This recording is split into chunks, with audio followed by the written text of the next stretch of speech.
BRS నాయకులను మాత్రం అక్రమ కేసులు పెట్టి పడి అరెస్ట్ చేస్తారు. ఈ కేసులో 48 మంది మీద మీరు కేసు పెడితే ఎందుకు 15 మందిని అరెస్ట్ చేసి చేతులు దులుపుకుంటున్నారు? మిగతా వాళ్ళని ఎందుకు వదిలిపెట్టినారు?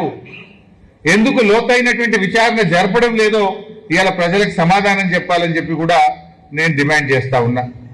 మరి సిట్టో, సిఐడిలో, కమిషన్లో అది కేవలం ప్రతిపక్షాలకే పరిమితమా?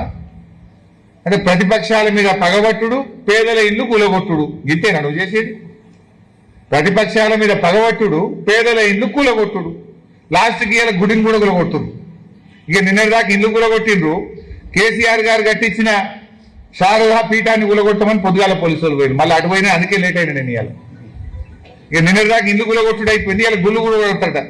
కేసీఆర్ ఆనవాళ్ళు మారుస్తా అంటే కేసీఆర్ గారు కట్టించిన గుడి కూడా కూలగొట్టాడు రేవంత్ రెడ్డి. ఇదేనా ఆనవాళ్ళు మార్చడం అంటే?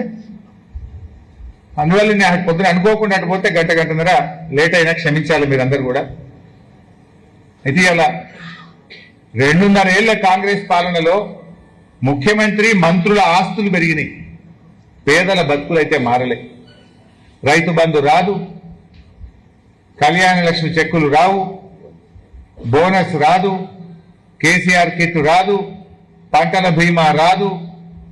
మంత్రులకు మాత్రం ఆస్తులు పెరుగుతున్నాయి, ముఖ్యమంత్రి ఆస్తులు పెరుగుతున్నాయి. ముఖ్యమంత్రి అన్నదమ్ముల ఆస్తులు అయితే ఇవాళ అడ్డగోలుగా పెరుగుకుంటా పోతున్నాయి. గ్యారంటీలన్నీ గాల్లే కలిసిపోయినాయి. ఇవాళ ఆ రోజు రేవంత్ రెడ్డి గారు, కేసీఆర్ గారు 2 పంటలకు రైతు బంధు ఇస్తే 3 పంటలకు ఎందుకు ఇవ్వని అడిగిండు. నువ్వు 3 పంటలు కాదు కానీ 1 పంటకి ఇస్తలేవు కదా నువ్వు. కేసీఆర్ గారు బరాబర్ కరోనా వచ్చినా 2 పంటలకు ఇచ్చిండు.